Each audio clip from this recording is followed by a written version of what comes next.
Assalamualaikum warahmatullahi wabarakatuh. Di sini saya Nurlaili Syarifah Damayanti, NIM E2019-2236. Di sini saya akan menjelaskan tentang makalah yang telah saya buat mengenai pembentukan peradaban Islam pada masa kenabian. Pada pembentukan peradaban pada masa kenabian, di sini ada dua fase. Yang pertama fase Mekah dan fase Madinah.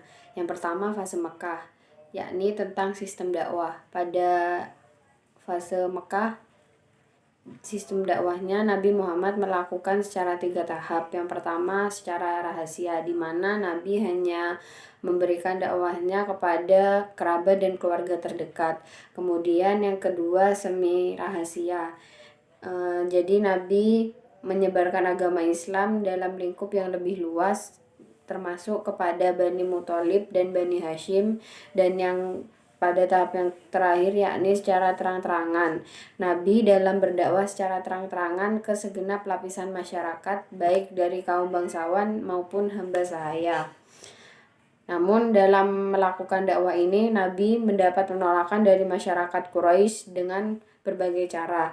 Yang pertama secara lunak. Cara ini dilakukan dengan menyebarkan fitnah bahwa Nabi adalah seorang pembohong, penjahat, dan lain sebagainya. Kemudian semi lunak, yakni dengan membujuk Nabi untuk menghentikan dakwah Islamiyah. Kemudian yang terakhir dengan kasar atau keji, yakni dengan melakukan penyiksaan atau penganiayaan baik secara fisik maupun non-fisik pada Nabi Muhammad.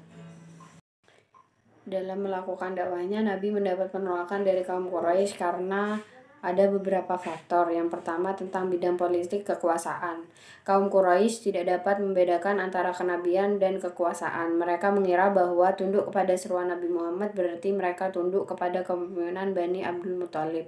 Yang kedua, faktor sosial, di mana Nabi Muhammad menyerukan persamaan hak antara bangsawan dan hamba sahaya. Jadi masyarakat kaum Quraisy itu tidak bisa menerima persamaan tersebut. Kemudian yang ketiga, agama dan keyakinan. Para pemimpin Quraisy tidak mau percaya atau mengakui serta tidak menerima ajaran tentang kebangkitan kembali dan pembalasan di akhirat. Kemudian yang keempat, budaya taklid kepada nenek moyang adalah kebiasaan yang berurat akar pada bangsa Arab, sehingga sangat berat bagi mereka untuk meninggalkan agama nenek moyang dan mengikuti ajaran Islam. Yang terakhir, faktor ekonomi, di mana pemahat dan penjual patung memandang Islam sebagai penghalang rezeki. Kemudian periode Madinah. Periode Madinah memiliki ciri pokok adalah pendidikan sosial dan politik. Rasulullah membangun tempat-tempat ibadah yang selain di dalamnya bertujuan untuk ibadah tetapi juga untuk mempersatukan kaum muslimin. Terjadi sebuah persaudaraan yang jujur dan kokoh. Ada solidaritas yang erat di antara anggota masyarakatnya. Kemudian sistem militer yang dilakukan Rasulullah dengan cara perang tujuan untuk melemahkan musuh sehingga mereka dapat mengakhiri perlawanan dan penolakannya, permusuhan terhadap tugas Nabi dan bekerja sama hidup dalam damai.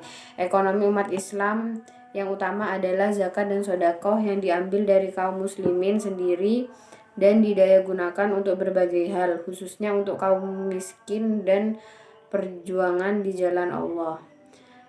Sekian presentasi dari saya. Wassalamualaikum warahmatullahi wabarakatuh.